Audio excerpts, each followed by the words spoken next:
Bem, maravilhosa a palestra. Gabriela, eu acho que isso vai contribuir muito para os hospitais, que, como nós começamos tudo sem ter nada e fomos tudo no tato e aprendendo e errando, né? E a gente vê o erro sempre para a gente conseguir corrigir. Eu vou aproveitar e já vou chamar as palestrantes, a Adriane e a Daniela, para virem sentar, e vou chamar também a nossa outra debatedora, que é a Ana Paula Alves, nutricionista pela Faculdade Federal do Rio de Janeiro, pós-graduada em nutrição hospitalar em Hospital de Retaguarda do Hospital das Clínicas, especialista de administração hospitalar pela Faculdade de Saúde Pública da USP, mestre em saúde pública pela Faculdade de Saúde Pública da USP, coordenadora geral do curso de especialização em nutrição clínica em pediatria do Estudo da Criança e supervisora da divisão hospitalar do Serviço de Nutrição e Dietética do Instituto da Criança. Gostaria que vocês, por favor, nos enviassem as perguntas por escrito. Enquanto isso, eu vou dando a primeira palavra ao professor Rubens. Eu sabia que ele não ia aguentar. Maravilhoso. Muito obrigado. Primeiro, quero cumprimentar as palestrantes pelo brilhantismo das palestras e, sobretudo, pela utilidade que nós temos para os hospitais, o que vocês estão apresentando, toda essa sistematização dos indicadores e do lactário. Duas questões. A primeira, já tomei uma bronca aqui da Adriana, né, em relação às metas, que a gente tem discutido muito no estudo da criança. E, realmente, metas para a pediatria, elas são diferentes de adulto. Como ela bem disse, aqui os indicadores foram desenvolvidos para adultos e que ali já tem uma norma em todo o complexo HC. Olha, se não atingir 80% das necessidades em 3 dias, você vai ser demitido. Então, isto não ocorre realmente para as crianças. E até que ponto, a pergunta que eu faço é se nós não deveríamos deixar essa situação de definição para as próprias MTNs, conforme a evolução que elas tenham, independente das credenciadoras, ONAs, etc., da vida aí. Isso eu acho uma coisa importante. A outra questão, para a Daniela, quando essa questão dos prematuros, é extremamente interessante, você chamou muita atenção já para os produtos aí ready to use, que são sistemas fechados, na verdade. E o que eu perguntaria para você esse sistema fechado, ele não pode ser fracionado na enfermaria, na UTI neonatal, 100 ml, dá 30, 20, 10 para outro, 10 para outro. Isso você está indo totalmente contra todo o princípio. Inclusive, como é um sistema fechado, se não deve obedecer a 63 da Interal. Então, como é que ficaria isso? O que mostra aquilo que você falou no final da sua palestra, que é não só a questão do lactário, mas o serviço de administração, a própria enfermagem, porque tudo pode ir literalmente quase pelo ralo, todo esse trabalho que você fez. Então, como é que ficam as outras legislações, como a 63, para esses sistemas fechados? O lactário deve obedecer também? Para mim fica um pouco confuso. Bom, mais uma vez, parabenizo a vocês aí, obrigado aí pelas respostas. Bom, respondendo aí, doutora Rubens, é uma larga discussão, né, essa questão da meta. Eu penso, doutor Rubens, que uma meta é importante a gente estabelecer. A partir do momento dos resultados que a gente vem obtendo, a gente vem verificando que o que a gente estabeleceu, por exemplo, meta calórica e proteica, que é o nosso problema atual, não é aplicável para os nossos pacientes. A gente não tem condição de atingir 80% em 3 dias, mas eu penso que estabelecer uma meta, que seja 85 dias, e depois as peculiaridades do paciente a gente vai justificando o indicador.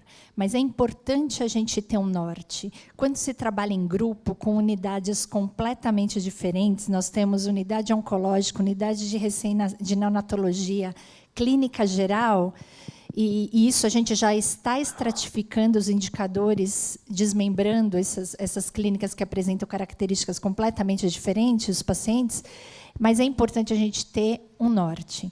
aonde é que a gente quer chegar, e o paciente que não chegou, a gente vai justificar o indicador. Daniela? Bom, vamos lá, doutor Rubens. Acho que essa foi uma questão que a gente até discutiu bastante durante o processo do manual. Do ponto de vista da nutrição enteral, o lactário precisa, sim, seguir algumas recomendações da 63, enquanto cuidados com a nutrição enteral. Haja visto que uma formulação infantil, quando ela passa de uma mamadeira para um frasco de enteral, para uma seringa, a gente vai seguir alguns procedimentos até muito mais seguros do que o de fórmula infantil para preparar esse produto, porque ele vai ficar exposto, por exemplo. Diferente da fórmula infantil, que tem que ser o consumo imediato, eu não consigo passar uma nutrição enteral imediatamente para a criança. Terá que ser colocado numa bomba de infusão e ser controlado esse tempo, que o manual da organização diz que, no máximo, em 2 horas, a gente deve fazer essa administração. Mas, ainda assim, eu vejo um pouquinho complicado deixar na mão da enfermagem se elas não tiverem condições de ter um local apropriado para fazer esse porcionamento. Então, alguns hospitais que têm postos climatizados, que têm locais específicos para isso, eu já trabalhei com esse tipo de local, de repente conseguem fazer a beira-leito. Mas aí veio sempre uma questão: se sobrar um pouquinho dessa fórmula que eu manipulei para essa criança, aonde eu vou armazenar? Aonde eu vou deixar? Eu vou jogar? Vou desprezar? O que eu vou fazer? Qual é o risco que eu tenho? Então, frente a essas problemáticas que a gente encontrou, às vezes, na beira do leito, nós fizemos uma grande parceria com os enfermeiros, e hoje, no grupo, tem enfermeiros que participam, médicos, temos farmacêuticos, em trazer isso para o lactário e a gente ser parceiro, e a gente tentar produzir esse produto para que o enfermeiro fique realmente com a atenção à administração, se preocupe de não passar do tempo adequado de administração, se preocupar com a prescrição, porque muda muito a prescrição, doutor Rubens. Então, assim, o enfermeiro tem uma prescrição de 10 ml. E aí ele deixaria preparado, por exemplo, essa seringa, como já aconteceu em alguns hospitais quando eu trabalhei com a fórmula. De repente, pode mudar para 15. E aí ele já porcionou. O que ele faz? Ele usa aquela mesma seringa e complementa. Então, assim, era muito complicado para eles fazerem isso. Então, a gente hoje traz essa parceria para o nosso lactário para a gente ajudar eles nesse sentido, que a manipulação realmente deve ficar com a nutrição. E eles ficarem atentos com a administração, o tempo de infusão, o tempo de administração dessas formulações. Eu acho que a Ana gostaria de comentar alguma coisa, Ana Paula, por favor. Então, eu queria agradecer o convite, né, de estar aqui nessa mesa, que eu babei, assim, porque eu, como coordenadora do Serviço de Nutrição e representando o Conselho Regional de Nutrição no Genelac, e participando dos 2 manuais, eu só tinha que babar mesmo. E aí eu queria enfatizar o seguinte: a importância do gestor nesse processo, que, a partir do momento que a gente vê os dados todos aqui nos slides, tabulado, de vários anos, parece que é fácil, mas não é. Então, a importância de gestor, aqui deve ter alguns gestores, líderes de área, nutricionistas na sua unidade. O indicador, a princípio, parece que vai dar mais trabalho. Então, vai atrapalhar a minha rotina. Eu vou ter que coletar esse dado vai me atrapalhar. Então, quem vai iniciar essa prática de indicador tem que motivar a equipe, tem que estudar, tem que apoiar para que isso aconteça e falar, espera um pouco, a princípio parece que está dando mais trabalho, mas você vai conseguir, em seguida, mensurar a sua realidade. A partir do momento, o indicador é isso, você mensura a sua realidade, a partir você conhece a sua realidade, e, a partir daí, você pode transformá-la e, consequentemente, melhorar muito mais a assistência aos nossos pacientes. Eu acho importante a gente frisar, cada um de nós, em cada unidade que trabalha, é um gestor. Então, mais do que ninguém, hoje não dá para a gente ficar sem indicador. A gente tem que mensurar, né, e tomar ação, e, principalmente, como a Adriana falou, tratar. Quando não chega na meta, o que vamos fazer como equipe? Vamos treinar, vamos motivar, que a gente atinge. Concordo, Ana. Acho que o importante é o treinamento de lembrar que da MTN nós temos vários pedaços, mas eles só funcionam se todos trabalharem juntos. E eu acho que isso é uma grande dificuldade no hospital, você conseguir concatenar todos esses pedaços. Por favor, Adriana, está com você primeiro. Aqui a dúvida é em relação à taxa de jejum maior que 24 horas. A pergunta é se a meta é 10%, então em adultos é 20%. Na nossa prática, a gente teve um histórico todo abaixo de 10%. Então, a gente espera que o paciente não fique em jejum mais que 24 horas. Então, às vezes, o paciente pausa a dieta para procedimento cirúrgico e fica mais que 24 horas. Então, o objetivo desse indicador é esse: mensurar se nós estamos tendo muitos pacientes com jejum maior que 24 horas. Então, a nossa meta é 10%. Acho que é isso que era a pergunta. Por favor, Daniela. Vamos lá. Nós temos uma pergunta de um hospital que coloca assim: em meu hospital eu não tenho resfriador. O que você acha de usar caixas com Gelox para o processo de resfriamento? Não temos condições financeiras para comprar um resfriador. Vamos lembrar que, quando a gente começou lá nos primórdios da nutrição, o resfriamento dos alimentos eram feitos no gelo. E era muito seguro. Só que é um processo que requer a atenção do lactarista, por isso que eu falo da capacitação desse lactarista, porque ele precisa entender o tempo mínimo que esse produto precisa ficar submetido a esse resfriamento manual, que ela vai ter que trocar gelo ou Gelox mais vezes, e ter os controles bonitinho anotados lá e ficar de olho nas oscilações e falar com o gestor, que nem a Ana Paula está falando. O procedimento, ele ainda existe, é uma questão de validar, que a gente brinca muito no lactário, que tudo tem que ter validação. Então, validar esse procedimento para que ele seja seguro, capacitar esse profissional para que ele tenha atenção. E o resfriador, ele só veio para ajudar justamente para que a lactarista ficasse mais solta para outras atividades, mas pode-se fazer normalmente. Tá? Professor? É que ele pediu a palavra e... Eu prefiro perguntar do que escrever, né, porque é mais objetivo. Primeira coisa, queria cumprimentar a todos vocês. Eu achei que foi extremamente produtivo e bem claro a maneira que vocês colocaram aí. E eu só lembro, quando eu era criança, do lactário. O lactário, me veio a lembrança que ele teve muito tempo sumido. Né? Falava muito lactário, aquela coisa da desnutrição. E eu, quando fiz residência, ainda falava um pouquinho de lactário, mas hoje, depois desapareceu, eu estou vendo hoje que ele está aí firme. E com a ciência, que é o tom desse encontro, que é o método científico que nós estamos aplicando aqui para discutir todas essas questões. Do ponto de vista de metas, eu fiz a pergunta, mas o Rubens já fez, que eu acho que a meta é extremamente importante, definir, e é difícil, né?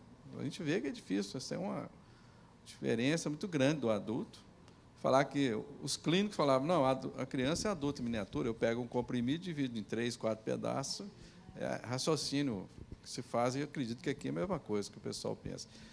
Mas vocês têm alguma dificuldade quando vocês colocam a questão de lactário, fala de todas essas questões, o pessoal que é pró-amamentação, eles não criam algum problema para vocês de vez em quando, não? Acho que não. Responde. Quer falar? Eu sou da Iniciativa Hospital Então, da Criança, né? Vou responder, gente. Tem um fundamento científico para... Com certeza, a gente está aqui com a nutricionista Analisa, que aleitamento materno, e todas nós, com certeza, 100% do que está aqui, a prioridade é aleitamento materno, isso é fato. Mas a gente utiliza o lactário quando a mãe tem alguma doença infecto-contagiosa que não consegue e quando não consegue amamentar. Com certeza, os hospitais tinham que priorizar mais isso. Então, lá no Estudo da Criança, a gente brigou para um banco de leite, estava quase pronto. Aí saiu, era o Instituto da Mulher. Então, demoliram o nosso projeto, que estava praticamente pronto, porque naquele quarteirão não precisa ter mais um banco de leite. Nos 45 minutos, deixou de ser Instituto da Mulher para ser o ICESP. E perdemos o nosso banco. Então, a importância também desse incentivo com o banco de leites, né? Então, essa é a nossa ideia, aleitamento materno. Mas, quando na impossibilidade, a gente recorre ao lactário e com as nutrições interais também, a gente, como a Dani falou, a gente utiliza bastante o lactário para o preparo de nutrição interal. Claro que muitos, sistema fechado, mas tem casos que não dá para ser o sistema fechado. Doutora, a gente tem muitos hospitais que não têm banco de leite, infelizmente. Realmente, a priorização é o leite humano. Eu já trabalhei nas duas áreas, né? Hospital Maternidade Amigo da Criança e hospital que não tem. O Sírio é um hospital, por exemplo, tem 27 leitos de pediatria, a gente prioriza mais o uso do lactário, porque as mães, muitas vezes, não conseguem ter um espaço como um banco de leite. E realmente é isso, o lactário tem que ser um parceiro. No nosso grupo, nós temos o Fiocruz, né, a Rede Brasileira de Bancos de Leite, e temos nutricionistas que atuam em banco de leite para a gente poder separar o momento da utilização desse lactário. Priorizar o que é a amamentação no momento certo e o lactário para ser o suporte para essas situações. Tá? Professora Marisa? Bom, eu queria parabenizar todas, eu fiquei encantada com o encontro. Aí eu tenho que agradecer ao Dr. Rubens, que me convidou para participar, porque realmente não fazia ideia, achei excelente, excelente. Aqui, dando resposta para o nosso colega, eu trabalhei muito tempo num hospital, maternidade, com banco de leite, com uma estrutura de praticamente mais de 90% das crianças saíam amamentando, só não sabiam quando tinham alguns problemas realmente ou inerentes à mãe ou à criança, onde o banco só se distribuía leite humano, prematuros, uma coisa maravilhosa. Mas, depois daí, fui trabalhar num hospital de nível terciário, onde há um banco de leite e que existe um berçário que recebe uma população do estado de São Paulo inteiro, onde o banco de leite passou de ter aquela característica de incentivo ao aleitamento apenas para ter um papel de garantir para a criança uma imunidade, uma modulação melhor, para que ela se saia melhor. Mas aí a gente não garante o aleitamento dessa criança, porque a mãe pouco fica nesses hospitais. Então, assim, infelizmente, a gente usa o lactário, né?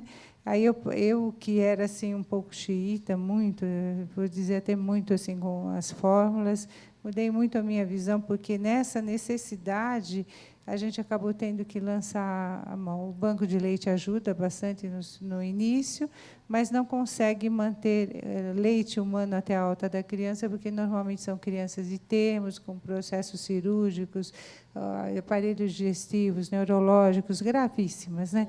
Quando vocês falam de jejum de 1 hora, de um dia, eu comento aqui, Rubens, eu fico com 7 dias, né? Só com colostro, às vezes leite anterior, porque nem colostro muitas vezes a gente tem. Então, assim, o lactário tem que ser parceiro mesmo, nosso lá fraciona o leite e distribui também. Tá? Então, eu acho que esse progresso, essa melhoria da qualidade do trabalho no lactário, e principalmente dar à funcionária uma qualificação profissional, é essencial. Tá? Muito bom. Eu acho que é isso. Eu vou pôr um pouco de fogo na mesa, né? Todos os estudos de triagem, eles esquecem do obeso. E, na minha cabeça, Adriana, o obeso ele é também uma criança de risco. Né? A gente não vai fazer, pode deixar ele em jejum porque ele é gordinho. Muito pelo contrário. Né? Ele tem massa gorda, mas não tem massa magra. Então, eu queria saber assim, qual é a tendência de vocês de tentar fazer um screening dessas crianças que, ao meu ver, eles são de risco, tanto quanto desnutridos. Sempre é a polêmica. As ferramentas que nós temos para avaliação de risco, elas são perguntas direcionadas para a subnutrição. Então, acaba não contemplando o obeso. Isso não quer dizer que nós não vamos olhar para o obeso. Né? Então, a gente vai fazer, sim, assistência nutricional, e vamos olhar para ele. Pode ficar tranquila, viu, Fernanda? Não, eu acho que isso é uma coisa do profissional de saúde, né? E nós, como sempre falando no ar, como se fosse extraterreno. Então, eu acho que isso é importante, que a gente acabou passando. A outra pergunta é assim, e a parte do padrão microbiológico do lactário, qual vocês usam? Nós utilizamos, para a fórmula infantil, como é caracterizada como um alimento, a RDC de alimentos. Mas, a partir do momento que ela entra no screening de preparo de enteral, a gente puxa para o mais seguro, então a gente vai fazer uma análise como dieta enteral. Então, sempre puxando para o lado mais seguro para garantir a maior inocuidade possível desse produto até chegar à beira do leito. E vocês fazem o controle semanal? A gente usa o 100 mil, que é o BRIT, né? Que é o padrão, o americano e o brasileiro é 1000, mas a gente acha que a gente trabalha com crianças de risco, então a gente tem que ter um padrão mais seguro e monitorando. Como é que vocês fazem esses controles da microbiologia, Então, das interações? é muito interessante, porque assim, a gente sempre fala em validação no grupo, e quando a gente consegue ter todo o processo validado, a gente consegue ter análises microbiológicas mais mensais, por obrigatoriedade da lei. Mas aquele lactário que está começando a sua estrutura, precisa de reformas, precisa de uma boa estruturação, a gente fala para fazer semanal, e, dependendo da situação, até diária, até que as condições ficam adequadas. E o Scream realmente é internacional. A grande maioria dos laboratórios que trabalham com a gente trabalham com tecnologia internacional ainda para trazer maior segurança para a gente. Perfeito. Outra coisa que eu queria comentar, Adriana, eu concordo com você do CB. Eu acho que, para as crianças graves, eu acho que é muito importante o peso, ele acaba atrapalhando, ou por oncologia, ou na parte do nefro, ou quando você tem ascite, então, ou quando você tem um edema generalizado, que acontece na UTI com essas crianças, pós-operatórios. Então, a gente tenta usar o CB mesmo, eu acho que ele é o melhor parâmetro para a gente medir.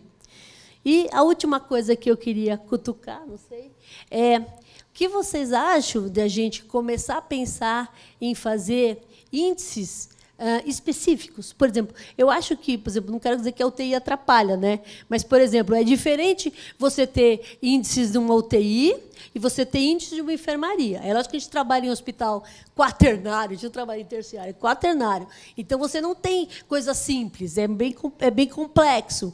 Mas, se você conseguisse fazer índices específicos, com metas específicas, eu acho que a gente ia conseguir atingir não só o que nós estamos planejando, mas também que a equipe se motivasse. Né? Porque a gente sabe que tem diferenças, uma UTI neonatal, uma UTI pediátrica, uma enfermaria, uma cirurgia pediátrica, um pós-operatório de um transplante ou de um transplante cardíaco é diferente do que se você operar uma apendicite. Né? Então, eu não sei, é uma coisa para a gente pensar, eu estou indo na frente, que eu acho que é uma coisa que eu gostaria até que vocês comentassem. Quer começar para que lado?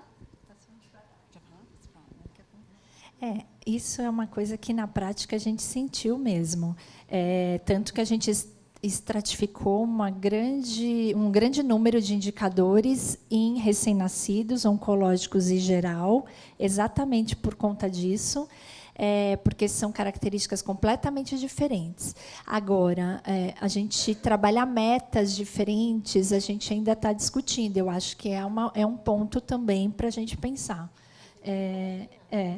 Porque não é que a gente quer que fique lindo o nosso indicador, mas a gente precisa ficar mais próximo do que realmente é o nosso público, né? Mas é uma boa questão, sim, Fernanda, e a gente vem pensando nisso. Ana Paula.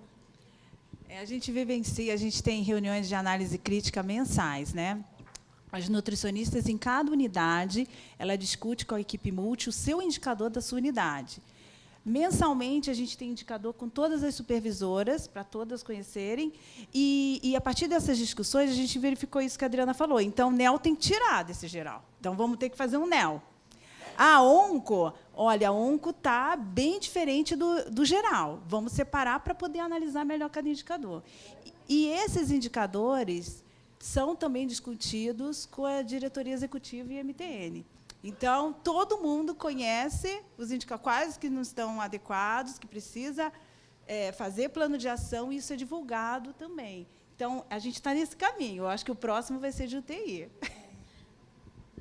Por favor. Acho que, fugindo um pouquinho do que a gente fala de assistência, que o indicador está bem voltado para assistência, metas calóricas e tal, acho muito interessante a gente que está no lactário começar a desenvolver indicadores de processos. Porque, se a gente está falando de qualidade, a gente tem que garantir a qualidade que chega à beira-leito. Então, por que não desenvolver indicadores tanto do processo dentro do lactário como pós?